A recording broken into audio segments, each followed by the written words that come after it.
Deuxième invité de cette info, Dr Agbatouaïba Anouk Zamsori, elle est présidente de la Société burkinabé d'ophtalmologie, agrégée en ophtalmologie, donc Université Ouaga 1, professeur Joseph Kizerbo. Bonsoir. Bonsoir. Merci de répondre à notre invitation. C'est nous plutôt.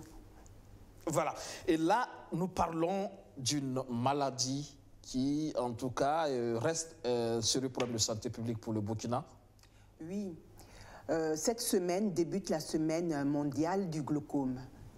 Alors, nous remercions BF1 de nous avoir donné l'opportunité, à nous, la Société burkinabé d'ophtalmologie, de pouvoir parler de cette maladie qu'on appelle glaucome et qui entraîne une cécité. Et justement, quelle est l'ampleur aujourd'hui de cette maladie au niveau du Burkina? Est-ce qu'elle est en régression ou il faut s'en inquiéter? Il faut s'en inquiéter de par le monde, pas seulement au Burkina. Mais au Burkina, c'est vrai que de plus en plus, nous voyons que le nombre de glaucomateux augmente. Nous avons fait une étude dans le service du professeur Medane Nfounikoun de 2012 à 2016 qui a montré qu'il y avait parmi les malades que nous avions 2,5% de patients atteints de glaucome. Mais en juillet 2018, là, nous avons mené un dépistage gratuit à la recherche de glaucome au Centre national contre la cécité et nous avons vu qu'il y avait environ, parmi ceux qui étaient venus, 7% de personnes suspectes de glaucome. Ah oui. Ce qui fait qu'il y a beaucoup de personnes atteintes.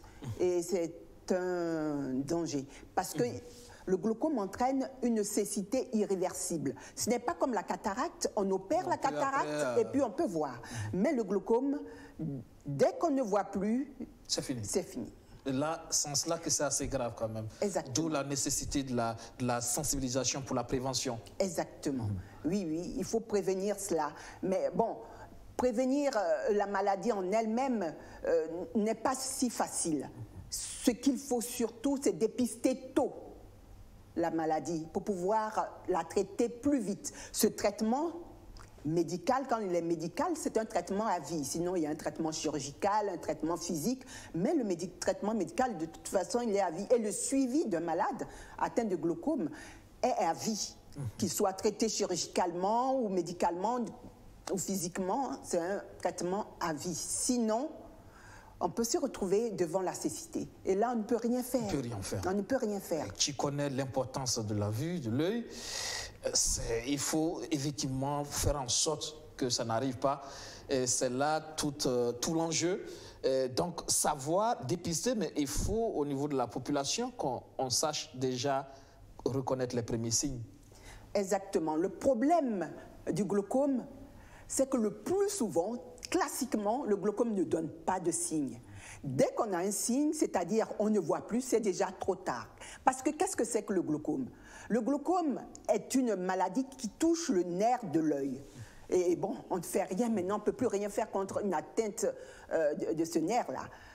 Et quand il touche ce nerf de l'œil, qui est le nerf optique, le champ de vision, au début, est atteint jusqu'à ce qu'on ne voit pas. Qu'est-ce que c'est que le champ de vision? C'est quand je regarde tout droit, ce que je vois sans bouger les yeux, qui présente le champ de vision.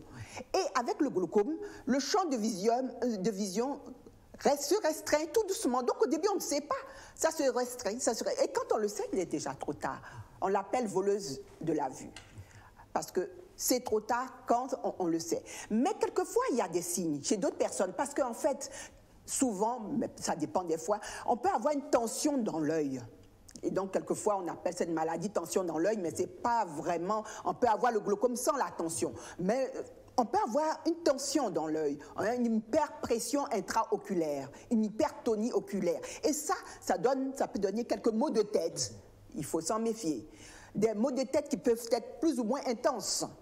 Quelquefois, il y a d'autres qui ont été emmenés en psychiatrie tellement qu'ils avaient mal à la tête, alors que, en fait, c'était le glaucome.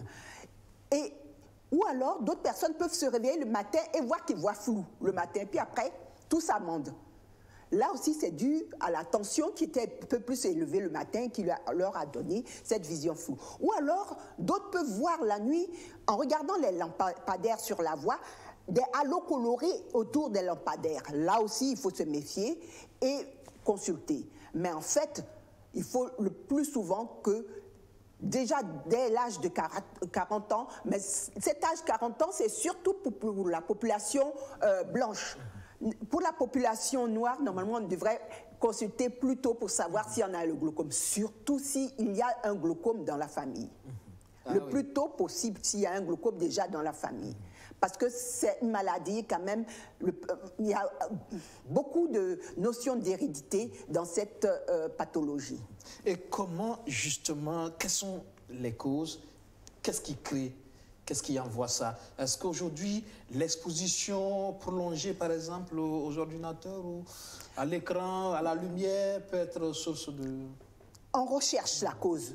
On ne l'a pas encore trouvée. On émet plein d'hypothèses. Donc l'hérédité, bon, d'autres parlent d'insecticides, ou de l'apnée du sommeil. Il y a des personnes qui, en dormant, ronflent et quelquefois arrêtent de respirer et cela peut entraîner le glaucome.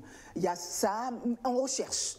Il y a des migraines, dans des cas de migraines, on peut penser aussi au glaucome. On recherche, on n'a pas encore trouvé. Mais il y a des facteurs de risque, l'âge. Plus l'âge, plus on vieillit, plus on a le risque de faire du glaucome. Tous ceux qui ont une tension dans l'œil n'ont pas le glaucome, mais beaucoup de ceux qui ont une tension dans l'œil ont le glaucome. C'est un facteur de risque aussi. Donc il y a l'âge, il y a donc l'hypertonie oculaire qui peut entraîner ça, et la race noire. Il y a même, paraît-il, 4 fois plus de glaucome chez le noir que chez le blanc. Mais en fait, comme je dis, paraît-il, parce que nous n'avons pas eu à faire des études sur la population en général, parce que ça demande des moyens. Visiblement, là, ça reste un peu limité, la science sur le sujet. La science. Les recherches, non, oui, parce que il y a plein de... on ne sait pas, parce qu'ils ne savent pas, nous ne savons pas, qu'est-ce qui agit vraiment sur le nerf et entraîne cette baisse d'acuité visuelle, du moins cette perte du champ visuel. On ne sait pas encore exactement, mais il y a plusieurs facteurs. Il y a plusieurs facteurs. On pense qu'il y a plusieurs facteurs. Donc, il y a ces facteurs de risque, mais ce ne sont pas les vrais facteurs. On ne peut pas dire que parce qu'une personne est noire, elle aura forcément le glaucome. Non, on ne peut pas le dire comme ça. On peut dire simplement qu'elle a plus de chances d'avoir le glaucome qu'une autre personne. Comment prévenir? Il semble que le régime alimentaire peut compter? Oui, tout dernièrement, certaines études ont montré qu'en faisant du sport et en mangeant pas mal de légumes verts, les sauces feuilles et tout ça, on pourrait diminuer la fréquence de glaucome. Mais bon, ce sont des études récentes. Donc, au-delà, ce qui est conseillé aujourd'hui, ce que vous conseillez à la population, c'est de venir très tôt, très rapidement vers les services compétents. Voilà, exactement. Les personnes qui ont dans leur famille des antécédents de glaucome, c'est-à-dire des parents glaucomateux, devraient consulter, quel que soit l'âge. Parce que chez nous, surtout les Noirs, ça arrive bien plus tôt. Chez les Blancs, ça arrive vers 40 ans. Chez nous, ça arrive bien plus tôt, vers 30 ans, 20 ans. On voit des jeunes, et même plus tôt, qui ont le glaucome. Le glaucome progresse lentement, mais il progresse, mais très lentement. Donc, il faut venir tôt pour qu'on arrête le traitement. Ce n'est pas pour guérir, mais c'est pour essayer d'arrêter la progression. Mais aussi, il faut être compliant. Vous savez, ce traitement, il est à vie. Alors, quand on dit de mettre des gouttes tous les jours, il faut le mettre. Et il ne suffit pas aussi de dire, bon, je mets mes gouttes, je ne vais plus voir le médecin. Parce qu'à un moment ou l'autre, ces gouttes-là ne suffisent pas, il faut augmenter. Et c'est sûr que le problème, il est financier, il y a un coût financier. Et justement, on se demande, est-ce que ce traitement, il est accessible, il est disponible? Ce traitement est disponible, mais... pas accessible, forcément. Pas à tout le monde. Il n'est pas accessible à tout le monde. Et si c'est un glaucome qui